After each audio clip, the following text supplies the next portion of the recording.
ప్రార్థన చేసుకుని ఆరాధనకు సహాయకరంగా కొన్ని మాటలు మనం బైబిల్ గ్రంథం నుంచి పరిశీలించి ఆత్మీయంలో ముందుకు కొనసాగడానికి దేవుని సహాయాన్ని కోరుకుందాం. అందరూ వచ్చిన వారందరూ దయచేసి వచ్చిన వారందరూ తల ఉంచినట్లయితే ప్రార్థన.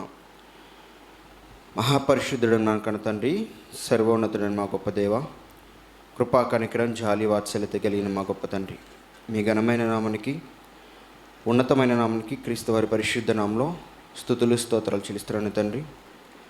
తండ్రి ఈ క్షణం మమ్మల్ని అందరూ సజీవ లెక్కలోంచి నీ సన్నిధికి మమ్మల్ని చేర్చి జీవంగల మాటలు వినేటకు గాను మా హృదయాలను తండ్రి తెప్పరిలేవ చేసి ఆత్మీయతలో ముందుకు కొనసాగటకు గాను మీరు మాకు ఇచ్చిన అవకాశాన్ని బట్టి, ఆరోగ్యాన్ని బట్టి మీకే స్తోత్రాలు తండ్రి. తండ్రి మీ జీవంగల మాటలు ఎంత గొప్పవో, మీరు మా ఎడ ఎంత ప్రేమను ఎంత కనికిరాన్ని చూపిస్తున్నారు తండ్రి. ఆ మాటల యొక్క మాధుర్యం మాకు తెలుస్తుంది తండ్రి. ఆ మాటలో కొన్ని మాటలు మేము తెలుసుకోబోచుండగా తండ్రి, మీరు మా కొరకు మీ కుమారుని పంపించి మా కొరకు ఆయన బలియాగం చేసి మమ్మల్ని రక్షించుటకే మీరు చేసిన త్యాగాన్ని స్మరణ చేసుకోబోచుండగా తండ్రి, మమ్మల్ని మీ ఆత్మ సహాయం చేత ముందుకు నడిపించమని కోరుకుంటూ, ఇంకా నీ పిల్లలు ఎవరైతే రావాలని ఆసక్తి కలిగి నీ సన్నిధికి మార్గం మధ్యలో ఉన్నారో వారిని క్షేమంగా నడిపించి తండ్రి, దైవజనుల ద్వారా మీరు అందించబోచున్న ప్రతి మాట తండ్రి శ్రద్ధగా వినుటకు సహాయం తెచ్చమని కోరుకుంటూ, మా ప్రభువును మీ ప్రియకుమారుడు యేసుక్రీస్తు వారి పరిశుద్ధ నామంలో ఈ చిన్ని ప్రార్థన మనవులు అడిగి అడుగుతున్నాం తండ్రి, ఆమేన్. చేరువచ్చిన వారందరికీ మరోసారి క్రీస్తు వారి పెట్టిన హృదయపూర్వక వందనాలు తెలియపరుస్తూ, ఈరోజు మనకి బైబిల్ గ్రంథం మన దగ్గరకు వచ్చి మన బ్రతుకులు మారుస్తుందంటే దానికి కారణం ఎందరో త్యాగాలను, అలాగే మన క్రీస్తు వారి యొక్క త్యాగం మనకి అర్థమవుతుంది. ఈరోజు మనం బైబిల్ గ్రంథంలో నుంచి కొన్ని మాటలు చూసుకొని మనం ముందుకెళ్ళిపోదాం. ఎందుకంటే బైబిల్ గ్రంథంలోని మాటలు ఎంత విలువైనో ఈరోజు సమాజానికి తెలియట్లేదు. ఎందుకు తెలియట్లేదంటే, ఈ బైబిల్ను పట్టుకొని ఎవరైతే సమాజంలోకి కనపడుతున్నారో క్రైస్తవులుగా, ఇదే బైబిల్ను పట్టుకొని ఎవరైతే సమాజంలో బహిరంగ సువార్తలు చేస్తున్నారో, కూడికలు చేస్తున్నారో, వాళ్ళే సరైన ప్రవర్తన లేకపోవటం, వాళ్ళే ఈ బైబిల్ యొక్క గొప్పతనాన్ని సరిగ్గా బయటికి చెప్పకపోవటం వలన ఈ బైబిల్లో ఉన్న మాటల యొక్క గొప్పతనం, లేదా బైబిల్లో దాగి ఉన్న దేవుని ప్రేమ కానీ క్రీస్తు యొక్క త్యాగం కానీ ఈరోజు సమాజానికి అర్థం కావట్లేదు. క్రైస్తవులుగా పిలువబడుతున్న మనమందరము, క్రీస్తు మరణానికి ఆయన దగ్గరకు వచ్చి ఆయన రక్షణ పొందుకున్న మనమందరం, క్రీస్తు సువార్తను ప్రకటించవలసిన మనమందరం, చాలామంది ఏం చేస్తున్నారంటే, చాలామంది సంఘాలకు పరిమితం అయిపోయి సువార్తను బయటికి తీసుకెళ్ళలేకపోతున్నారు. సువార్త బయటికి వెళ్ళాలన్నా, దేవుని ప్రేమ బయటికి వెళ్ళాలన్నా, దేవుని యొక్క గొప్పతనం సమాజానికి అర్థం కావాలన్నా, లేదు ఈ లోకంలో ఉన్న మట్టివి లేదా వట్టివి దేవులుగా కొలుస్తున్నవన్నీ వెట్టివన్నీ వాళ్ళకి తెలియాలన్నా మనం ఏం చేయాలంటే సువార్త బయటికి వెళ్ళాలి, లేదు దేవుని యొక్క గొప్పతనం బయటికి వెళ్ళాలి. ఈ సృష్టి వెనకాల ఉన్న దేవుని కష్టం ప్రజలకు తెలియాలి. ఇవన్నీ తెలియకుండా ప్రజలకి దేవుని యొక్క గొప్పతనం తెలియదు, సృష్టి వెనకాల ఉన్న దేవుని యొక్క కష్టం తెలియదు. లేదు మనకి రక్షణ దయచేయడానికి యేసుక్రీస్తు వారు పడిన కష్టం కానీ, లేదు ఆయన పడిన ప్రయాస కానీ, ఆయన పడిన త్యాగం కానీ ఈరోజు సమాజానికి తెలియపరచబడట్లేదంటే దానికి కారణం ఒక క్రైస్తవుడే అవుతున్నాడు. ఎందుకు అవుతున్నాడంటే, ఈ బైబిల్లో ఉన్న మాటలు పక్కన పెట్టేసి లేనిపోని మాటలు ఈరోజు సమాజానికి బోధిస్తున్న వారు చాలామంది బోధకులుగా ఉన్నారు. బోధకులే ఎట్లా ఉంటే విశ్వాసులు ఇంకెట్లా ఉంటారు? విశ్వాసులు ఏదో ఒకరోజు సంఘానికి వెళ్తే చాలు, ఏదో ఒకరోజు ప్రార్థనకి వెళ్తే చాలు, మేము దీవించబడతాం. హైందవులు ఏమనుకుంటారంటే, ఒకరోజు గుడికి వెళ్ళి పూజ చేయించుకొని వస్తే మాకు చాలు అనుకుంటారు. అదే కోణంలో క్రైస్తవులు కూడా ఉండడం, మేము ఒకరోజు దేవుని మందిరానికి వెళ్ళి ఆ దేవుని మందిరంలో 1 గంట లేదా 2 గంటలు గడిపి వస్తే చాలు, మేము వారం అంతా ఆశీర్వదించబడతాం, వారం అంతా మేము క్షేమంగా ఉంటాం, వారం అంతా మేము బాగుపడతాం అనుకుంటున్నారు. కానీ క్రైస్తవులుగా ఉండవలసిన వారు, నిజ దేవుని తెలుసుకున్న వారు ఎలా ఉండాలి అంటే, సమాజానికి దేవుని పరిచయం చేసేవారిగా ఉండాలి, సమాజానికి దేవుని యొక్క గొప్పతనాన్ని పరిచయం చేసేవాళ్ళుగా ఉండాలి, సమాజానికి దేవుని ప్రేమను కానీ దేవుని కష్టాన్ని కానీ తెలియపరిచేవారుగా ఉండాలి. ఈరోజు క్రైస్తవులు అలా ఎందుకు ఉండలేకపోతున్నారంటే, క్రైస్తవులు కూడా సమాజంలో పడి, సమాజం ఏ విధంగా అయితే బ్రతుకుతుందో, తిండి కోసము, బట్ట కోసము, గృహము కోసం, ఈ శరీరానికి అవసరమైన వాటి కోసమే ఎలాగైతే సమాజం బ్రతుకుతుందో, క్రైస్తవ సమాజం కాక మిగతా సమాజం, అదేవిధంగా క్రైస్తవ సమాజంలో కొంతమంది కూడా అదే విధంగా బ్రతుకుతున్నారు. క్రైస్తవ్యం అంటే ఒక ఆత్మీయ సంబంధించింది, ఆత్మీయ మాటలకు సంబంధించింది, ఆత్మకు సంబంధించిన మాటలతో కూడింది క్రైస్తవ్యం. కానీ ఆ మాటలు ఈరోజు సమాజానికి తెలియపడట్లేదంటే, లేదు పరలోకానికి సంబంధించిన మాటలు ఈరోజు సమాజానికి తెలియపడట్లేదంటే దానికి కారణం క్రైస్తవుడే అవుతున్నాడు. ఎందుకు అవుతున్నాడంటే క్రైస్తవుడు కూడా సమాజం ఎలా బ్రతుకుతుందో అదే విధంగా బ్రతకాలని ఆలోచిస్తుంది. కానీ క్రైస్తవుడు ఏ విధంగా బ్రతకాలి, క్రైస్తవుడు ఏ విధంగా ఆలోచన చేయాలి, క్రైస్తవుడు దేవుని మందిరానికి వచ్చేటప్పుడు కానీ ఏ విధంగా ఉండాలి, అసలు ఆ విధంగా దేవుని మందిరానికి వస్తున్నారా? ఈ దేవుని మందిరానికి వచ్చేటప్పుడు క్రైస్తవులు ఏమనుకున్నారంటే, ఈరోజు దేవుని మందిరానికి వెళ్తే నాకు ఆశీర్వాదం వచ్చింది, ఈరోజు దేవుని మందిరానికి వెళ్తే నాకు దీవెనలు వస్తాయి, ఈరోజు దేవుని మందిరానికి వెళ్తే నాకున్న కష్టాలు పోతాయి, ఈరోజు దేవుని మందిరానికి వెళ్తే నాకున్న అప్పులు పోతాయి, శ్రమలు పోతాయి, ఇబ్బందులు పోతాయి అనుకుంటున్నారు తప్పితే దేవుని మందిరానికి వెళ్ళేటప్పుడు నేను ఏ విధంగా ఉండాలి, దేవుని మందిరానికి వెళ్ళేటప్పుడు నేను ఏ హృదయంతో కలిగి ఉండాలి అని ఎవరన్నా ఆలోచన చేస్తున్నారా? ఎవరు ఆలోచన చేయట్లా. మీకా గ్రంథంలో ఒక మాట భక్తుడు చెప్తున్నాడు, చూద్దాం ఒకసారి. మీకా గ్రంథం 6వ అధ్యాయము భక్తుడైన మీకా గారు చెప్తున్న మాట ఒకసారి చూద్దాం. దేవుడు రాయించిన మాట. మీకా గ్రంథం 6వ అధ్యాయం 6వ వచనం ఒకసారి చదివి సహాయించగలరు? చదవండి. ఏమి తీసుకొని వచ్చి నేను యెహోవాను దర్శింతును, ఏమి తీసుకొని వచ్చి మహోన్నతుడైన దేవుని సన్నిధిని నమస్కారము చేతును అంటున్నాడు భక్తుడు. ఒక నిమిషం అన్నాం. ఏమి తీసుకొని వచ్చిన దేవుని మందిరాన్ని నేను ఏమి దర్శించును? అసలు దేవుని మందిరానికి వచ్చి నేను దేవుని నమస్కారం లేకపోతే నేను దర్శించాలంటే దేవుని మందిరాన్ని ఏం తీసుకొని రావాలి, ఏం తీసుకొని రావాలనే ఆలోచన ఎవరన్నా భక్తులు చేస్తున్నారా? ఏమి తీసుకొని వచ్చి దేవుని మందిరాన్ని నేను దర్శించును, ఏమి తీసుకొని వచ్చి నేను దేవుని సన్నిధి నమస్కారం చేతు నేను ఎవరన్నా ఆలోచన చేస్తున్నారు ఈరోజు క్రైస్తవ సమాజం? ఎవరు చేయట్లా. దేవుని మందిరానికి వెళ్తే నాకేం వచ్చిద్ది, దేవుని మందిరానికి వెళ్తే నాకు ఏం ఉపయోగం వచ్చిద్ది, దేవుని మందిరానికి వెళ్తే నాకు ఏమి లాభం వచ్చింది అనుకొని వెళ్తున్నారు చెప్తే, దేవుని మందిరానికి వెళ్ళేటప్పుడు నేను ఏమి తీసుకొని వెళ్ళాలి, దేవుని మందిరానికి వెళ్ళేటప్పుడు నేను ఏ విధంగా ఉండాలి, దేవుని మందిరానికి వెళ్ళేటప్పుడు ఏమి చేసి నేను ఆయన నామాన్ని నమస్కరించాలని ఎవరన్నా ఆలోచన చేస్తున్నారా? ఎవరు చేయట్లేదు. చదవండి. అన్న దహన బలులను ఏడాది దూడలను అర్పించి దర్శింతున, వేల కొలది పొట్టేళ్లను వేలాది నదులంత విస్తారమైన తైలమును ఆయనకు సంతోషము కలుగజేయున, నా అతిక్రమములకై నా జ్యేష్ఠపుత్రుని నేనెత్తునా, నా పాప పరిహారముకై నా గర్భఫలము నేనెత్తునా. మనుష్యుడా, చాలండి. అసలు మనం దేవుని మందిరానికి వెళ్ళేటప్పుడు ఏమి ఇవ్వాలని అని ఆలోచన చేస్తున్నాడు భక్తుడు. ఏడాది దూడలను ఇచ్చిన ఆయన చేసిన త్యాగాన్ని కానీ ఆయన చూపిన ప్రేమ కానీ నేను కొలవలేను. ఆయన లేదు, వేలాది పొట్టేలని ఆయన ఇచ్చిన ఆయన చూపిన ప్రేమను నేను కొలవలేను. వేలాది నదులంత విస్తారమైన తైలం నేను ఇచ్చిన ఆయన చేసిన గొప్పత, ఆయన చూపిన ఆ ప్రేమను కానీ ఎన్నిటిని నేను వివరించలేను అంటున్నాడు భక్తుడు. ఎందుకు? ఆయన చేసిన త్యాగం కానీ, ఆయన మన పట్ల చూపిన ప్రేమ కానీ, ఆయన మన పట్ల చూపిన కనికరం కానీ ఎంతో గొప్పవో భక్తుడు వివరిస్తున్నాడు. ఇవన్నీ మనం చేయగలం అంటారా?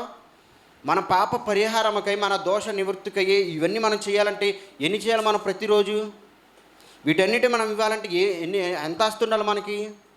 భక్తుడు చెప్పినట్టు వేలాది నదులంత విస్తారమైన తైలము కానీ, వేలాది పొటేళ్ళు కానీ, లేదా ఇంకా చాలా ఇవన్నీ మనం ఇవ్వాలంటే, మన పాప పరిహారంకి ఎన్ని ఇవ్వాలంటే, మన ప్రతిరోజు చేస్తున్న దోషములు కానీ పాప పరిహారములు కానీ మనం ఎన్ని చేయాలి, మనకి ఎంత ఆస్తుండాలి?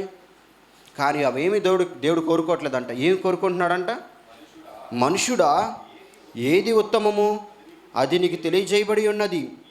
న్యాయముగా నడుచుకొనుటయు, కనికరమును ప్రేమించుటయు, దీన మనసు కలిగి దేవుని ఎదుట ప్రవర్తించుటయే, ఇంతే కదా యెహోవా నిన్ను అడుగుచున్నాడు అంటున్నాడు. అంటే నీకే ఏముండాలి? నీ మనసులో ఏముండాలంట? న్యాయముగా నడుచుకోవాలి. సమాజంలోకి వెళ్ళి ఎలా ఉండాలి క్రైస్తవుడు? న్యాయముగా నడుచుకోవాలి. అలాగే కనికరము చూపించాలి సమాజం పట్ల. ఎందుకు? మనం కనికరింపబడ్డాం కాబట్టి. ఎవరి చేత? దేవుని చేత మనం కనికరింపబడి క్రీస్తు రక్షణలో మనం ఎదుగుచున్నాం కాబట్టి. లేదంటే మన పాప పరిహారంకి మనం ఇంత ఆస్తి ఇచ్చిన మన పాపాలు పోతాయా? పోవు. బైబిల్ గ్రంథంలో ఒక మాట అంటది, ఈ లోకంలో ఉన్న సమస్తమైన ధనం మనం పెట్టినా మన పాప నివృత్తి చెందదంట. ఈ లోకంలో ఉన్న ధనం మొత్తం ఆయన దేవునికి ఇచ్చినా కూడా మన పాపాలు పరిహరింపబడవంట. అలాంటిది దేవుడు ఏం కోరుకుంటున్నాడు? యేసుక్రీస్తు ద్వారా మనం కనికరింపబడ్డాం. ఎందుకు? ఆయన ద్వారా ఆయన బలి అయిపడ్డాడు మన కోసం. ఆయన బలి చేశాడు, ఈ దేవుడే యేసుక్రీస్తు బలి చేశాడు మన కోసం. అలాగే ఇంకా కిందకెళ్ళి చదువుకుంటే, ప్రేమించుటయు దీన మనసు కలిగి దేవుని ఎదుట ప్రవర్తించుటయు ఇంతే కదా దేవుడు కోరుకుంటున్నాడు. అంటే ఇవన్నీ మనం కలిగి ఉంటేనే సమాజంలో మనం బాగుపడగలం. ఇలాంటి మనసు కలిగి ఉండి దేవుని మందిరానికి రావాల్సిన క్రైస్తవుడు లేదా భక్తుడు ఎలాంటి హృదయంతో వస్తున్నాడు దేవుని మందిరానికి? ఈరోజు దేవుని మందిరానికి వెళ్తే నేను ఏం ఆశీర్వదించబడతాను? ఈరోజు దేవుని మందిరానికి వెళ్తే నేను ఏమేమి దీవించబడతాను? నాకేం వచ్చింది? నాకు ఆస్తి కలిసి వచ్చిద్దా? నాకు ఐశ్వర్యాలు కలిసి వస్తాయా? నాకు ధనం వచ్చిద్దా? లేదు నాకు పొలాలు వస్తాయా? లేకపోతే ఇంకా ఏమైనా వస్తాయా అనే ఆలోచనతోనే దేవుని మందిరం వస్తున్నారు తప్పితే, లేదు నాకు కష్టాలు పోతాయా, లేకపోతే నాకు ఇబ్బందులు పోతాయని వస్తున్నారు తప్పితే, దేవుని మందిరానికి వచ్చేటప్పుడు ఏ మనసు కలిగి ఉండాలని ఎవరు ఆలోచన చేయట్లేదండి. కానీ యేసుక్రీస్తు వారి మాటల్లో మనం చూసుకోగలిగితే, యేసుక్రీస్తు వారు బోధ చేసే దినాల్లో, యేసుక్రీస్తు వారు పరిచర్య చేసే దినాల్లో ఆయన దగ్గరకు వచ్చే వాళ్ళు కూడా ఇదే దృష్టితో ఉన్నారు. జనాలు కూడా ఏ దృష్టితో? శరీరానికి కావాల్సిన అవసరతల నిమిత్తమే వస్తున్నారు యేసుక్రీస్తు వారి దగ్గర కూడా.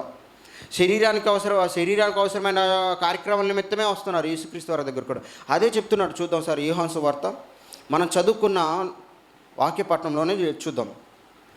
6వ అధ్యాయము, యోహాను సువార్త 6వ అధ్యాయము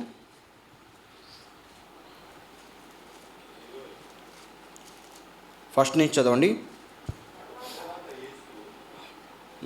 అటు తర్వాత యేసు తిబెరియా సముద్రము అనగా గలయ సముద్రము దాటి అద్దరికి వెళ్ళెను.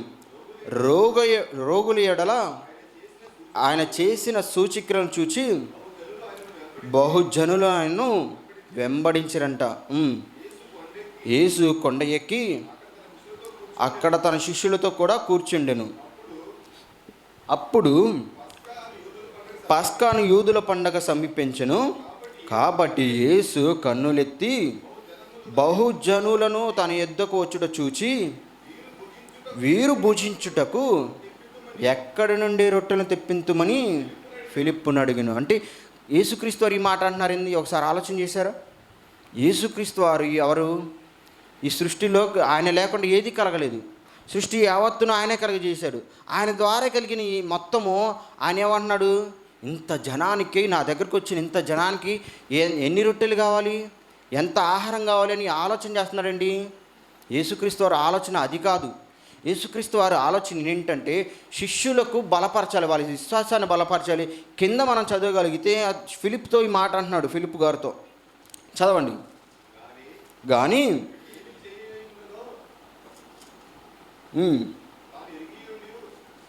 ఏమి చేయనైనా ఉండినో తాను ఎరిగే ఉండి అతన్ని పరీక్షించుటకు అలాగడిగిను. అందుకు ఫిలిప్పు, వారిలో ప్రతివాడును కొంచెం పుచ్చుకొనుటకై 200 దేనార రొట్టెలు చాలవని ఆయనతో చెప్పినాం. చాలండి. అంటే యేసుక్రీస్తు వారు ఎలా చెప్తున్నారంటే, శరీర సంబంధమైన ఆహారం నిమిత్తమో కానీ, శరీర సంబంధమైన స్వస్థత నిమిత్తమో కానీ వీళ్ళు నా దగ్గరకు వస్తున్నారు కదా, ఇది కాదు ముఖ్యమో సమాజానికి, ప్రజలకు ఇది కాదు ముఖ్యము, ఆత్మ సంబంధమైన మాటలు ముఖ్యమని తెలియపరచడానికి ఫిలిప్ గారితో కొద్దిగా గోప్యంగా చెప్తున్నాడు. గోప్యంగా అంటే కొద్దిగా లోతట్టుగా చెప్తున్నాడు. ఏమేమి తీసుకురావాలని చెప్తుంటే ఫిలిప్ గారు సమాధానం చెప్తున్నారు.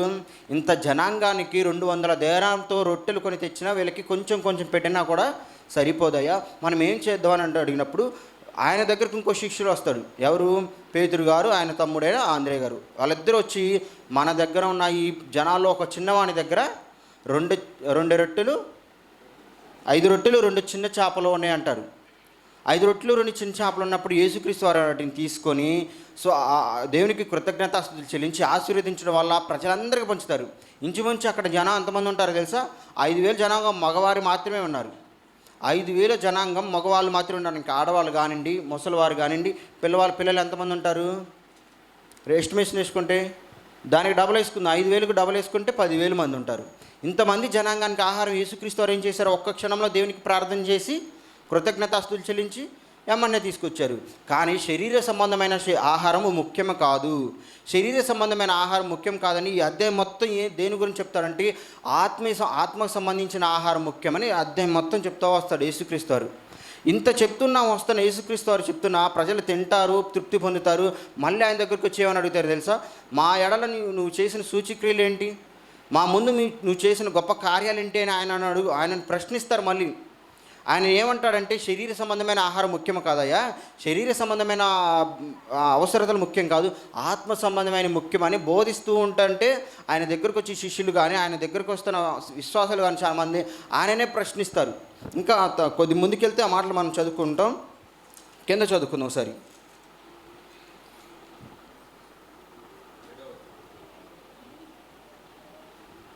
17 వచ్చిన చూడండి. 17 కాదు, 23 వచ్చిన చూడండి. 22 అధ్యాయం వచ్చిన.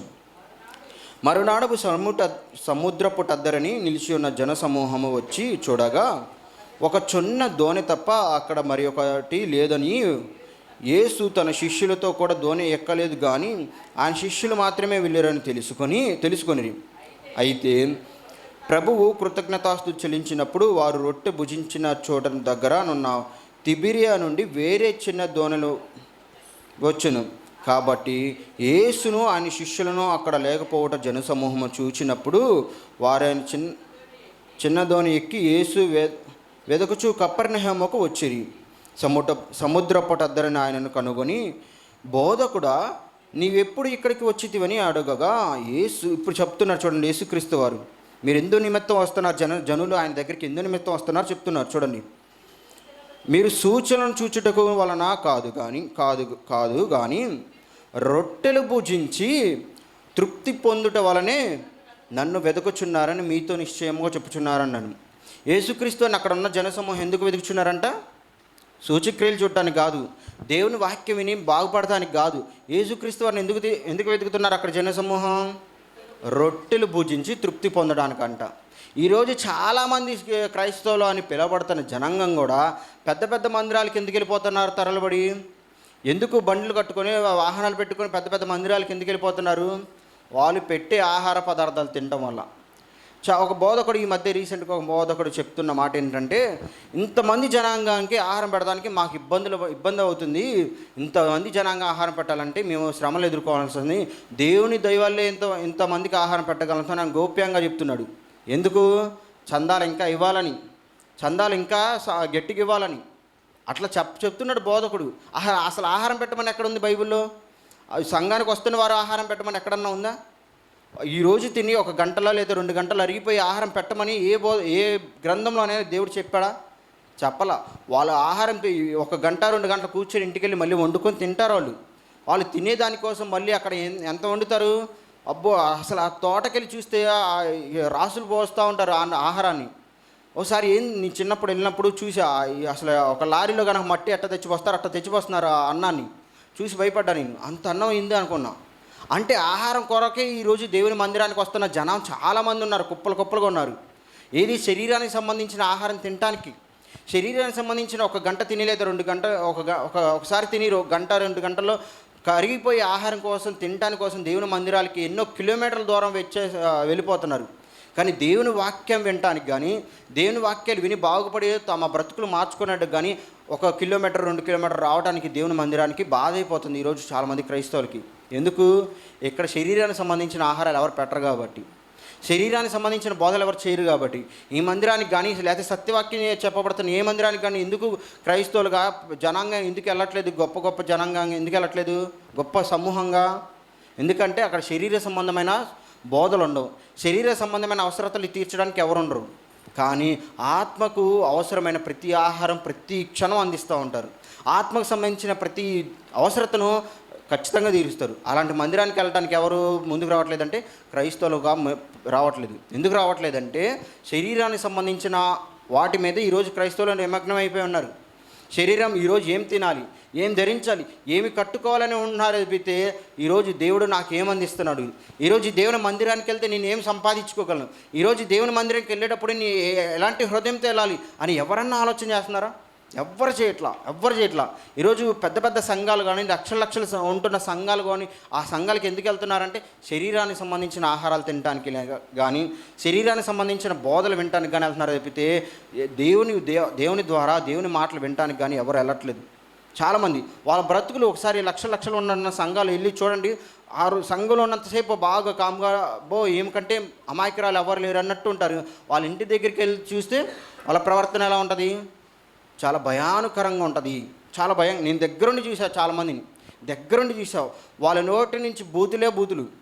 వాళ్ళ ప్రవర్తన ఒక్కసారి గొడవ అయిందంటే వాళ్ళతో గొడవ పెట్టుకున్న వాళ్ళని తప్పితే అందరినీ తిడతా ఉంటారు. అందరినీ కలిపి తిడతా ఉంటారు. అలాంటి వాళ్ళని చూసాం నేను చాలామందిని చూసాను.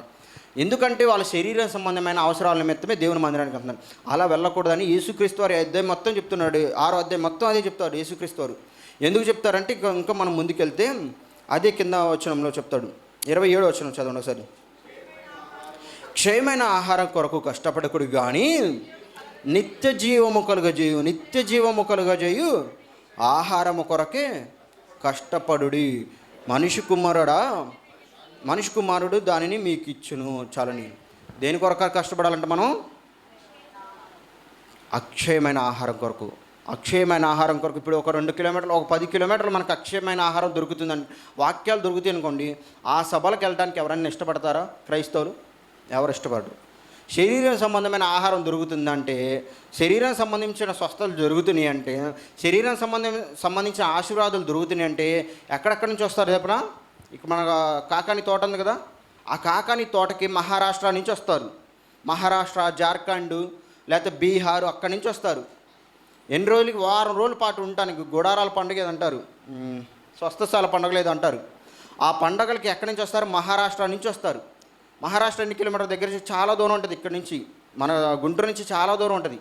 అక్కడ మహారాష్ట్ర, కర్ణాటక, లేకపోతే తమిళనాడు, లేకపోతే కేరళ, అక్కడి నుంచి వస్తారు ఇక్కడికి కేరళ మన కాకాని స్వస్థశాల. ఎందుకు? శరీరానికి సంబంధించిన స్వస్థతల కోసం, శరీరానికి సంబంధించిన ఆశీర్వాదాల కోసం, శరీరానికి సంబంధించిన ఆహార పదార్థాల కోసం. కానీ జీవాహారాన్ని ఇచ్చే వాక్యం ఉన్న సంఘం దగ్గరికి ఒక 10 కిలోమీటర్ల దూరంలో ఉందన్న, ఒక 5 కిలోమీటర్ల దూరంలో ఉందన్న, ఆ సంఘానికి వెళ్ళటానికి ఎవరన్నా త్యాగం చేస్తున్నారా? వీళ్ళు కష్టపడుతున్నారా? ఎవ్వరు కష్టపడతలా. కానీ శరీరానికి సంబంధించిన ఆహారం కొరకు ఎంతమంది కష్టపడుతున్నారు? చాలామంది కష్టపడుతున్నారు. కానీ యేసుక్రీస్తు వారు ఏం చెప్తున్నారంటే, శరీరానికి సంబంధించిన అంటే క్షయమైపోయే ఆహారం కొరకు మీరు కష్టపడకుడి. అది ఖచ్చితంగా మీకు వస్తుంది. మీరు చిటికేస్తే మీ దగ్గర ఉంటుంది అది ఆహారం. కానీ అక్షయమైన ఆహారం కొరకు మీరు కష్టపడాలి. ఎందుకంటే అది అంత ఈజీగా రాదు. అక్షయమైన ఆహారం మీకు రావాలంటే అంత ఈజీగా మీకు రాదు. మీరు కష్టపడితే కానీ మీ దగ్గరికి రాదు అక్షయమైన ఆహారం. అక్షయమైన ఆహారం మీకు రావాలంటే మీరు ప్రయాసపడాలి, మీరు ఇబ్బందులు ఎదుర్కోవాలి, మీరు సమస్యలు ఎదుర్కోవాలి, మీరు కష్టాలు ఎదుర్కోవాలి. ఇవన్నీ దిగమింగుకుంటేనే అక్షయమైన ఆహారం మీకు వస్తుంది. ఆత్మకు సంబంధించిన ఆహారం మీకు వస్తుంది. అప్పుడే మీరు నిత్య జీవానికి వారసులు అవుతారు. అది మీకు ఇచ్చేవారు ఎవరు? యేసుక్రీస్తు వారు. మనిషి కుమారుడే మీకు ఇస్తారంటున్నాడు.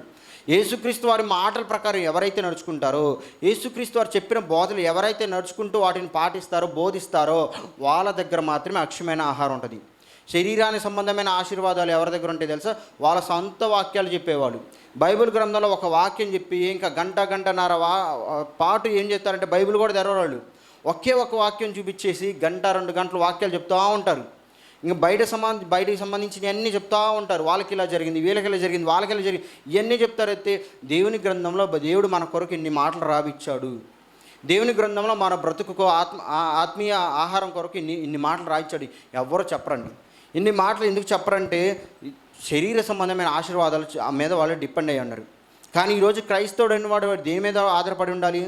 అక్షయమైన ఆహారం. వారు ఈరోజు చాలామంది బల్ల దగ్గరకు వచ్చేవాడు కూడా చాలామంది ఏం చేస్తున్నారంటే బల్లని ఏ విధంగా చేస్తున్నారో, చాలా బయట సంఘాలు ఏం చేస్తున్నారని, ఇది పొందుకుంటే మాకు ఆశీర్వాదం వచ్చింది, ఇది మేము పొందుకుంటే మాకు రక్షణ మేము దీవించబడతాము, ఇది పొందుకుంటే మేము మా అప్పులని తీరిపోతాయని దానిని ఆ విధంగా దాన్ని దృష్టించుకొని ప్రార్థన చేసుకుని పుచ్చుకుంటున్నారు తప్పితే దాని వెనకున్న పరమార్థాన్ని ఎవరు గ్రహించట్లేదు. బల్ల పుచ్చుకుంటున్న చాలామంది బయట క్రైస్తవులు ఏం చేస్తున్నారంటే దీని వలన మాకు ఆశీర్వాదం వచ్చింది అనుకుంటున్నారు, దీవెనలు వస్తాయి అనుకుంటున్నారు, మా అప్పులు పోతాయి అనుకుంటున్నారు, మా శ్రమలు పోతాయి అనుకుంటున్నారు తప్పితే వీటి వలన మాకు వచ్చిన లాభంని గ్రహించట్లే వాళ్ళు.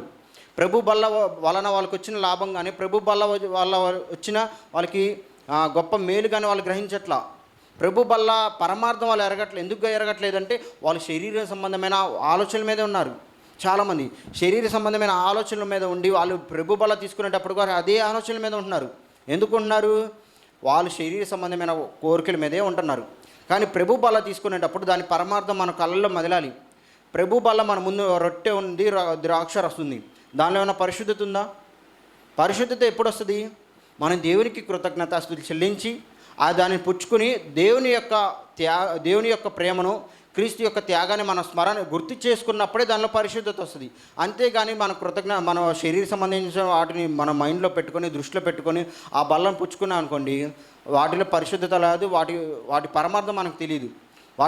ప్రభు యొక్క బల్ల పరమార్థం మనకు తెలియాలంటే ప్రభు యొక్క త్యాగాన్ని మనం గుర్తు చేసుకోవాలి. ప్రభు యొక్క త్యాగాన్ని గుర్తు చేసుకొని దేవుడు మన పట్ల చూపిన కనికరాన్ని కానీ, దేవుడు మనకు చూపించిన ప్రేమను కానీ మనం గుర్తు చేసుకోవాలి. ఎందుకు? ఒకనాటి మన స్థితి ఏంటి?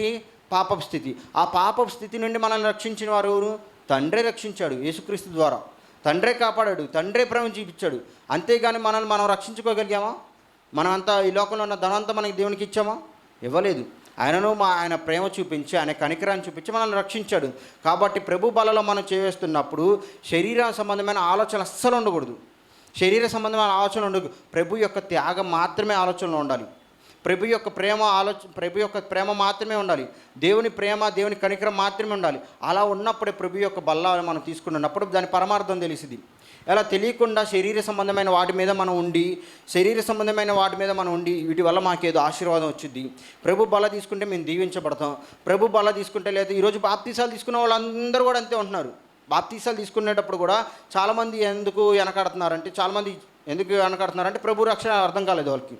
కొంతమంది ఎందుకు తీసుకుంటున్నారంటే మేము బాప్తీసం తీసుకుంటే మాకు మంచి మేలు జరిగిద్ది, మా అబ్బాయి ఉద్యోగం వస్తే తీసుకుంటాం, లేదా మా కూతురి పెళ్ళి అయితే తీసుకుంటాము, లేదా మా ఆయనకి వచ్చిన జబ్బు తగ్గితే తీసుకుంటాం, లేదా మా కప్పులు పోతే మేము బాప్తీసం తీసుకుంటాం అనుకుంటున్నారు. అదేపతి బాప్తీసం తీసుకోవాల్సిన పరమార్థం గ్రహించట్లేదు ఈరోజు చాలామంది జనం. బాప్తీసం అసలు ఎందుకు తీసుకోవాలి? పాపక్షమాపణ నిమిత్తము. పాపక్షమాపణ ఎప్పుడు జరిగింది? మనం దేవుని దగ్గరకు వచ్చి మన పాపాలని బైబిల్ గ్రంథంలో చూసుకొని ఇంత పాపం నేను చేశానా, ఇంత అపరాధం నేను చేశానా అని మనం గ్రహించి దేవుని యొద్ద మన పశ్చాత్తాపడి ఆయన వేడుకుంటే క్రీస్తు యొక్క త్యాగం మనకు తెలిసింది, క్రీస్తు యొక్క గొప్పతనం తెలిసింది. అప్పుడు ఆయన నామంలో రక్షణ పొందుకుంటే మనకు బాప్తీసం యొక్క విలువ తెలిసింది. ఇలా తెలుసుకోకుండా ఈరోజు చాలామంది సంఘాలకు ఎందుకు వెళ్ళిపోవచ్చు? బయట సమాజంలో బోధలు కూడా అంతే జరుగుతున్నాయి. జరగడం వల్ల చాలామందికి క్రైస్తవులు అనబడుతున్న వారికి దేవుని యొక్క ప్రేమ కానీ, దేవుని యొక్క త్యాగం కానీ, క్రీస్తు యొక్క త్యాగం కానీ అర్థం కాలేదు. ఎందుకు అర్థం కాలేదు అంటే ఈరోజు బోధలు అంతే ఉన్నాయి, ఈరోజు విశ్వాసులు కూడా వాటి మీదే వెళ్ళిపోతున్నారు ఎక్కువ. కానీ మన దేవుని మందిరానికి వెళ్ళేటప్పుడు మన మనసులో లేదా మన హృదయంలో ఎలాంటి ఆలోచనలు పెట్టుకోవాలంటే దేవుని దగ్గరికి వెళ్ళేటప్పుడు ఎటువంటి హృదయంతో వెళ్ళాలి, ఎటువంటి మనసుతో వెళ్ళాలి. దేవుని మందిరానికి వెళ్ళేటప్పుడు నేను ఆయన చెప్పే మాటలు ఎలా గైకొనాలి, ఎలా నడుచుకోవాలి అనే వెళ్ళాలి దేవుని మందిరానికి. అలా వెళ్ళినప్పుడే మనకి దేవుని వాక్యం మనకు అర్థమైంది, దేవుని యొక్క పరమార్థం అర్థమైంది. ప్రభు బలలో చేసేటప్పుడు కూడా మనం చాలా జాగ్రత్త కలిగి ప్రభు యొక్క త్యాగాన్ని లేదా యేసుక్రీస్తు వారి త్యాగాన్ని, దేవుని ప్రేమను మనం తెలుసుకొని వాటిలో మనం వేయాలి. ఆ మాట చదువుకొని మనం ఈ మాట ముగించుకుందాం.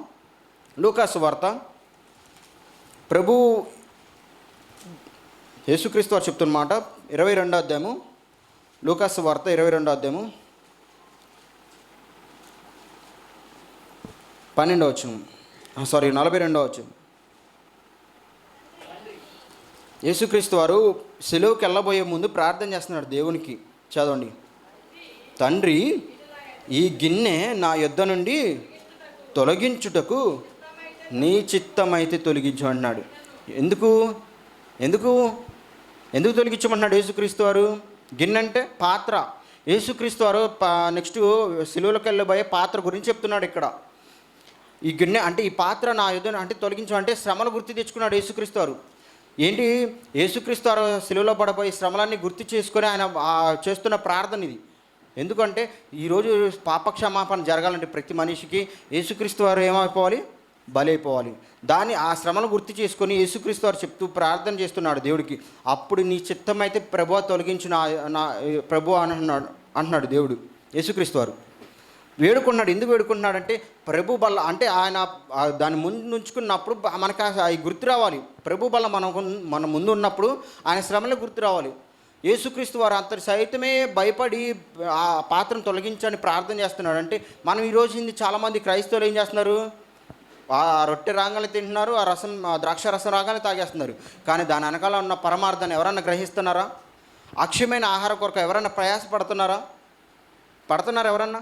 ఎక్కడన్నా సత్యవాక్యం వినపడుతున్నప్పుడు అక్కడికి ఎవరన్నా ప్రయాసపడి తమ కారున్న డబ్బు ఖర్చు పెట్టుకుని వెళ్ళాలని ఎవరన్నా ఆలోచన చేస్తున్నారా? వెళ్ళట్లా. ఆదివారం వస్తే లేదా ఎప్పుడో 6 నెలలకు ఒకసారి ఇచ్చేవాళ్ళు ఉంటారు ప్రభు బల, లేదా సంవత్సరానికి ఇచ్చేవాళ్ళు ఉంటారు, లేదా 3 నెలలకు ఇచ్చేవాళ్ళు ఉంటారు, నెలకు ఒకసారి ఇచ్చేవాళ్ళు ఉంటారు. అక్కడికి వెళ్ళి ప్రభు బల తీసుకుంటున్నారు కదా తప్పితే ప్రభు యొక్క పరమార్థాన్ని తెలుసుకోవట్లేదు చాలామంది బయట క్రైస్తవులు. కానీ ప్రభు బల తీసుకునేటప్పుడు మనం ప్రభు యొక్క పరమార్థాన్ని తెలుసుకోవాలి. మనం యేసుక్రీస్తు వారు అంతటి సైతమే ప్రార్థన చేసి కృతజ్ఞతాస్తుతులు చెల్లించి పుచ్చుకుంటున్నాడు లేదా ఆయన వేడుకుంటున్నాడంటే మనం ఎలా ఉండాలి?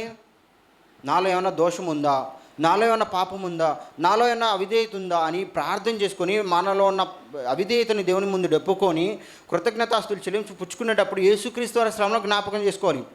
యేసుక్రీస్తు వారు పడిన కష్టాలు కానీ, నిందలు కానీ, అవమానాలు కానీ అవన్నీ గుర్తు తెచ్చుకోవాలి మనం. ఎందుకంటే క్రైస్తవులకి ఖచ్చితంగా ఇవి వస్తాయి. క్రైస్తవుడు అనే పిల్లవాడు, వాడి సత్యవాక్యంతో పిలబడే క్రైస్తవుడికి ఈ శ్రమలు వస్తాయి, నిందలు వస్తాయి, అవమానాలు వస్తాయి, కష్టాలు వస్తాయి. వీటన్నిటిని తట్టుకొని దేవునిలో నిలబడగలగాలి అంటేనే ఆ ప్రభు బల పుచ్చుకోవాలి. ప్రభు బల పుచ్చుకునేటప్పుడు అన్ని శ్రమలన్నీ గుర్తు తెచ్చుకోవాలి. గుర్తు తెచ్చుకొని వీటన్నిటికీ నేను నిలబడగాలని దేవుని ప్రార్థన చేయాలి. ఆ శ్రమలు వస్తాయని ఖచ్చితంగా వాళ్ళు గుర్తుపెట్టుకోవాలి.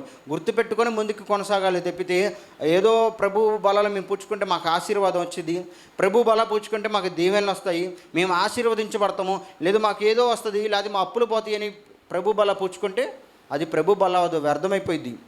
కాబట్టి ప్రభు బల పుచ్చుకునే జనాంగం ఎవరైనా ప్రభు బలం పుచ్చుకునేటప్పుడు ఖచ్చితంగా ఆయన యేసుక్రీస్తు వారు పడిన శ్రమలు గుర్తు చేసుకోవాలి.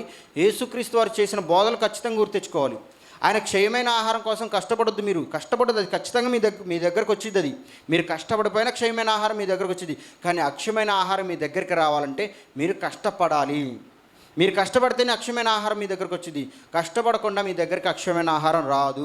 అక్షయమైన ఆహారం మీ దగ్గరికి వచ్చి అది మీరు భుజించి మీరు తృప్తి పొందాలంటే, దేవుని యొద్దకు మీరు చేరాలి అంటే మీరు ఖచ్చితంగా శ్రమ పడాలి, నిందలు పడాలి, అవమానాలు పడాలి, శ్రమలు ఎదుర్కోవాలి. వీటన్నిటిని ఎదుర్కొనే నాడే మీకు అక్షయమైన ఆహారం దక్కింది. ప్రభు యొక్క బల్ల కూడా పరమార్థం కూడా మీరు గుర్తెరుగుతారు. అంతేగాని మీరు ఏదో ఉచితంగా వచ్చేసిందని ప్రభు బల్ల తీసేసుకున్నారనుకోండి, మీకు ప్రభు బల్ల అర్థం కాదు, పరలోకానికి వెళ్ళే ఒక మార్గంలో మీరు ఉండరు. కాబట్టి ఇది గుర్తు చేసుకొని ప్రభు బలలో చేవేస్తూ అక్షయమైన ఆహారం కొరకు కష్టపడాలని మనం చేసుకుంటూ నా పాటలు ముగిస్తున్నాను. ఆలస్యాన్ని క్షమించమని కోరుకుంటూ ప్రార్థన చేసుకుందాం. మహోన్నతుడా, పరిశుద్ధుడా, పరమ తండ్రి, సర్వోన్నతుడా, కృపగలిగిన మా గొప్ప తండ్రి, మీ ఘనమైన నామముకి క్రీస్తు వారి పేట స్తోత్రాలు తండ్రి. ఇప్పుడు దాకా మీ విలువైన మాటలు మాకు అందించి మీ ఆత్మచేత మాకు బోధించిన విధానం బట్టి మీకే స్తోత్రాలు తండ్రి. అక్షయమైన ఆహారం కొరకు మేము కష్టపడాలి, దానికొరకే మేము ప్రయాసపడాలని మీ వాక్యాల చేత మమ్మల్ని హెచ్చరిక చేసిన విధానం బట్టి మీకే స్తోత్రాలు తండ్రి. ఈ లోకంలో ఇంకా మేము క్షయమైన ఆహారం కొరకు కష్టపడితే తండ్రి క్షమించమని కోరుకుంటూ, తండ్రి అక్షయమైన ఆహారం ఎక్కడ దొరికిద్దా అదే మాకు ఎవరిస్తారని మేము వెతికి దాన్ని కనుగొని దాని కొరకు ప్రయాసపడి దాన్ని కనుగొని దాన్ని భుజించుటకు మాకు సహాయం తెచ్చమని కోరుకుంటూ, అలాగే ప్రభు యొక్క బల్ల మా దగ్గరికి వస్తుందంటే తండ్రి మేము దాని యొక్క పరమార్థం గ్రహించాలంటే ప్రభు పడిన శ్రమలు, మీరు మా పట్ల చూపించిన ప్రేమను కానీ కనికరాన్ని కానీ గుర్తు చేసుకొని ప్రభు బల్లలోకి వెళ్ళాలని, అప్పుడే దాని పరమార్థం అర్థమవుతుందని మీ వాక్యాల చేత మాకు వివరించిన విధానం బట్టి మీకే స్తోత్రాలు తండ్రి.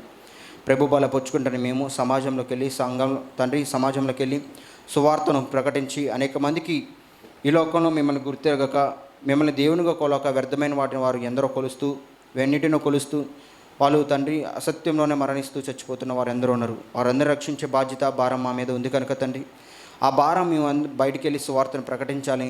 ఒక ప్రభు బల్ల పరమార్థం మాకు సూచిస్తూ ఉండగా, ప్రభు బలలకు మేము వెళ్ళబోచుండగా మా బాధ్యతను మేము గుర్తు చేసుకొని మీ సహాయాన్ని మేము కోరుకొని ముందుకెళ్ళడానికి సహాయం తెచ్చమని కోరుకుంటూ, సమస్త మహిమ ఘనత ప్రభావం మీకు చెల్లిస్తూ ఇప్పుడు దాకా మమ్మల్ని వాక్యంలో నడిపించినందుకు స్తోత్రాలు చెల్లిస్తూ, విన్న వాక్యాలు విడిచిపెట్టక మా హృదయం భద్రపరుచుకొని సువార్త కొరకై అక్షయమైన ఆహారం కొరకై ప్రయాసపడడానికి సహాయం తెచ్చమని కోరుకుంటూ, క్రీస్తు వారి పరిశుద్ధ నామములో కృతజ్ఞతాస్తుతులు చెల్లించి ఈ ప్రార్థన అడిగి వేడుకుంటున్నాం మా కన్న తండ్రి. ఆమేన్. థ్యాంక్ యూ అండి అందరికీ.